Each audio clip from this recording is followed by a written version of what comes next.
Oke,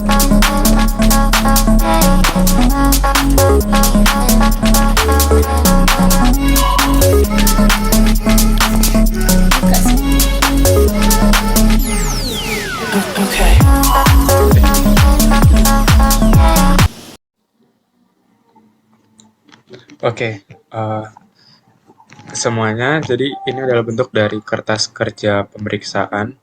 Di dalam kertas kerja ini terdapat banyak sekali akun ya. Ada kas dan bank, investasi emas, piutang pendapatan tergantung akun yang dimiliki oleh perusahaan. Kemudian langkah awal biasanya auditor akan memasukkan yang namanya trial balance atau neraca saldo bulan akhir dari perusahaan tersebut. Berikut adalah contoh dari trial balance-nya. Ada akun kas, ada akun piutang, ada akun beban, dan juga lain-lainnya. Nah, kemudian yang akan saya bahas di sini ada satu topik yang saya bahas dalam modul, yaitu piutang dan pendapatan. Di piutang ini saya akan membahas tentang prosedur audit piutang usaha, mulai dari tahap analitis, kemudian dari rinciannya, konfirmasinya, hingga pada test of detail dan test of control. Langkah pertama biasanya akan ada namanya prosedur pemeriksaan. Ini ditentukan oleh auditor seperti apa prosedur yang akan dilakukan. Yang pertama adalah memperoleh rincian, kemudian mengirimkan konfirmasi piutang. Jika konfirmasi piutang tidak kembali, adanya prosedur alternatif. Kemudian jika tidak terdapat penerimaan setelah tanggal neraca, maka akan dilakukan cek mutasi piutang. Kemudian melakukan rekonsiliasi piutang dengan pihak relasi. Apabila terdapat selisih, kita sampaikan ke manajemen dan pastikan saldo piutang yang menjadi acuan. Kemudian periksa apakah piutang telah dijanjikan dan diungkapkan dengan secukupnya. Kemudian kita akan membuat kesimpulan dengan isi catatan dan piutang usaha. Begitupun pendapatan. Baik, untuk bagian piutang usaha ini kita mulai dari rincian. Dari rincian tahun lalu ini kita buat ya. Ini buat berdasarkan trial balance dari manajemen. Pada bagian ini. Nah, yang mengalami kenaikan saldo yang mengalami kenaikan dan penurunan saldo adalah dua akun, yaitu PTF dan juga PTH. Kemudian dapat kita analisa di sini bahwa yang berarti PTF akun piutangnya sudah habis, yang berarti dari rincian sudah tidak ditemukan piutang dari PTF. Nah, setelah itu kita minta rincian piutang yang telah disampaikan oleh auditor, yaitu memperoleh rincian piutang usaha jika bisa dalam bentuk aging piutang. Dari rincian ini, perusahaan memiliki piutang penjualan dari PTH sebesar 1.114.470.000 rupiah. Nah, yang berarti dari nominal ini kita buat konfirmasi, surat konfirmasi akan saya munculkan dalam bentuk di layar ini. Nah, kemudian kita buat yang namanya tabel konfirmasi. Tabel konfirmasi biasanya berisi nomor, kemudian nama pelanggan, jumlah yang akan kita konfirmasi. Hasil konfirmasi ini adalah nominal yang diberikan oleh pihak ketiga. Apakah nominalnya sudah sesuai atau tidak? Jika tidak sesuai, maka pihak ketiga ini akan mencatat nomor yang berbeda. Nah, kemudian nanti diperoleh selisih apabila terjadi selisih. Kemudian keterangan selisih ini kita buktikan apakah saldo yang dikirimkan ke pihak ketiga ini sesuai atau tidak berdasarkan jawaban dari pihak ketiga.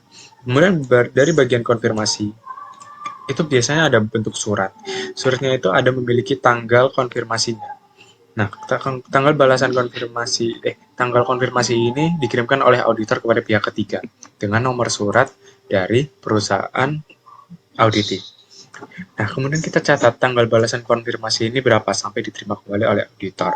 Dan jatuh tempo konfirmasi setelah tanggal konfirmasi biasanya adalah 8 hari atau 7 hari setelah pengiriman konfirmasi.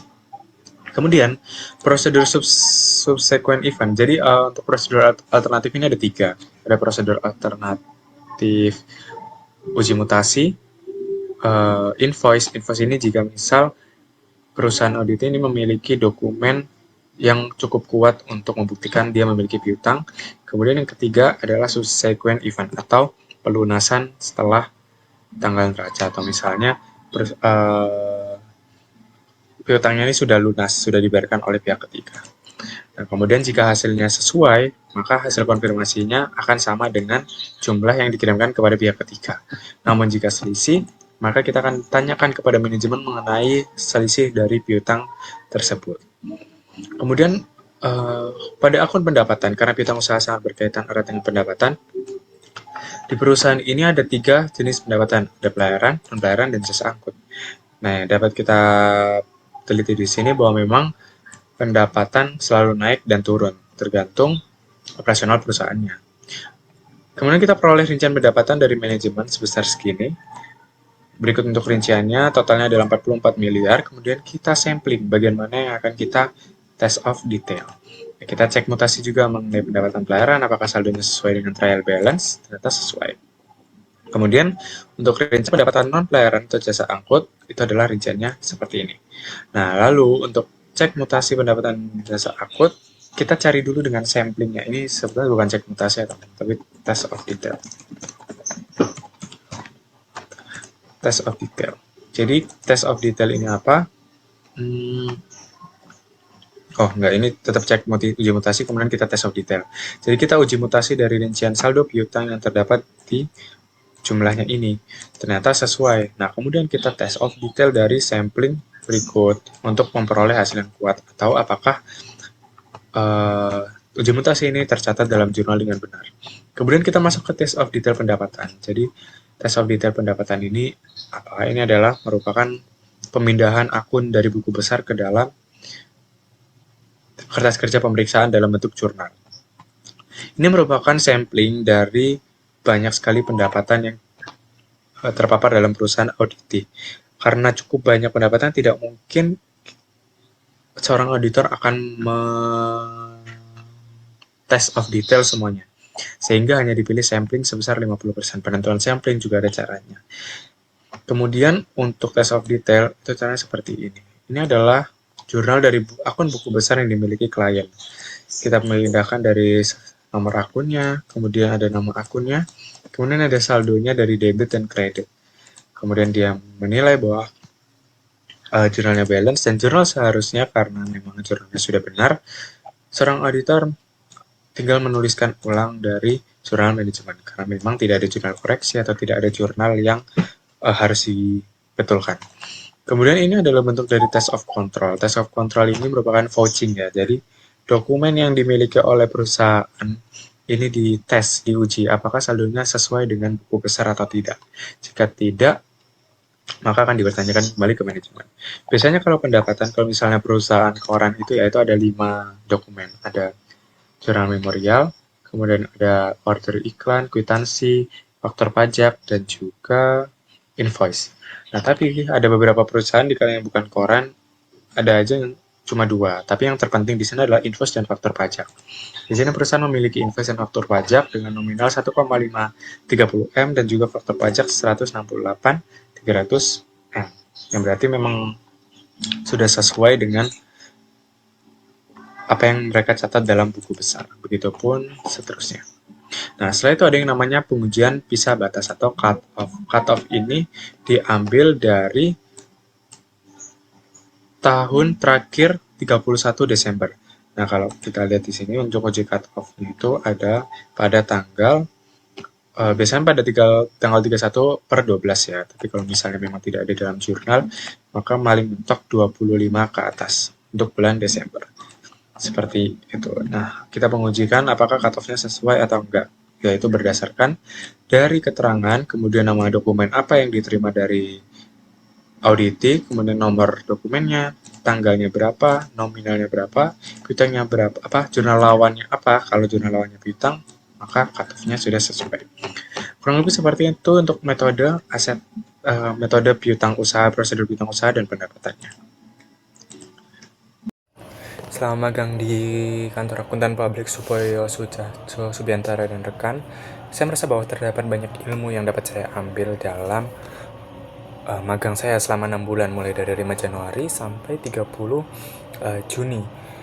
Dimana dalam 6 bulan itu saya belajar banyak bahwa ternyata menjadi seorang auditor banyak lemburnya ya.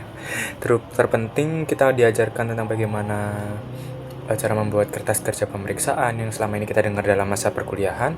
Terus kita bingung bentuknya seperti apa, jadi kita membuat KKP, surat independensi, kemudian pada akun-akun penting kayak kas dan bank, kemudian ketika ada deposito, namanya adalah kas dan setara kas, kemudian ada piutang usaha, kita melakukan dengan bagaimana sih caranya. Prosedur piutang usaha berjalan dengan menentukan prosedur analitis, dengan menilai apakah ada terdapat naik turun saldonya, kemudian kita melakukan dengan eh, uji rincian, di mana rinciannya ini didapat dari manajemen auditi. Kemudian dari manajemen auditi kita lihat bahwa terdapat beberapa kenaikan dari akhir tahun sebelumnya dengan akhir tahun 2025. Kemudian dapat kita pilih untuk mana yang dapat dilakukan analisa. Nah, sebenarnya untuk dilakukan analisa ini adalah uji konfirmasi namanya, yaitu prosedur konfirmasi. Kita mengirimkan konfirmasi kepada pihak ketiga, yang dimana itu terdapat saldo, kemudian terdapat nama pihak ketiganya, setuju tidak setuju, maksudnya sesuai atau tidak sesuai nominalnya dengan yang tercatat dalam perusahaan pihak ketiga, dan lain sebagainya. Kemudian nanti diterima dan terdapat prosedur selanjutnya, yaitu pencatatan kesesuaian. Setelah itu kita juga belajar mengenai modal yang kriterianya juga sama, kemudian penyertaan saham, kemudian ada juga pendapatan yang berkaitan dengan piutang usaha. Kita belajar bagaimana test of detail, test of control. Test of detail ini yang baru saya tahu ya ketika saya magang di kantor akuntan publik, yaitu dengan tapi menganalisa jurnal di buku besar dengan jurnal yang akan kita buat. Nah, maksudnya jadi dari jurnal buku besar kita pindah ke jurnal kertas kerja pemeriksaan. Kemudian kita analisa apakah jurnalnya ini sudah sesuai. Jika belum sesuai, maka kita perbaiki dengan jurnal koreksi. Nah, kemudian kita tulis pada jurnal sebenarnya seperti apa nanti untuk hasil akhirnya. Kemudian test of control ini adalah prosedur vouching. Saya selalu bertanya apa itu vouching. Ternyata vouching adalah pencocokan dokumen dengan buku besarnya. Nah, nanti di test of detailnya di bawahnya adalah kolom untuk test of control, yaitu nanti akan dimasukkan kesesuaian dari nomor referensi, saldonya, keterangannya, itu dari dokumen yang terlampir. Nah, kemudian saya memang belajar banyak. Tidak hanya itu hanya sebagian yang saya jelaskan. Untuk selebihnya, saya belajar bagaimana cara menyusun laporan auditor independen sampai finalisasi. Kemudian kita menyusun ordnernya seperti apa, mengurutkan ordnernya. Kemudian terdapat beberapa hal yang sangat penting yang menurut saya ini sangat menyentuh, yaitu adalah laporan auditor konsolidasi, yaitu penggabungan dari anak-anak perusahaan dengan induknya.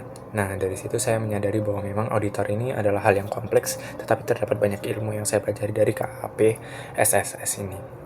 Nah, sehingga setelah 6 bulan ini saya merasa menjadi jauh lebih matang, jauh lebih siap untuk menghadapi dunia kerja selanjutnya, dan saya mendapatkan banyak pembelajaran bahwa memang kerja adalah hal yang harusnya konsisten, tidak sulit tapi harus konsisten. Konsisten dalam tepat waktu, disiplin, dan juga memiliki tanggung jawab atas pekerjaan kita. Mungkin memang pekerjaan tidak harus selesai pada hari itu, tapi lambat laun itu akan jadi bom waktu seandainya itu tidak selesai. Itu yang saya pelajari ketika saya magang di kantor akuntan publik Supoyo Sucahco Subiantara dan rekan. Selebihnya mohon maaf atas perkataan saya. Terima kasih atas UPN, atas dosen pembimbing saya, Bu Riza Tanar, kemudian kepada Ibu Penguji, dan juga beberapa dosen lainnya yang telah mengizinkan saya untuk mengikuti magang MBKM Mandiri ini. Sebelumnya saya mohon maaf. Wassalamualaikum warahmatullahi wabarakatuh.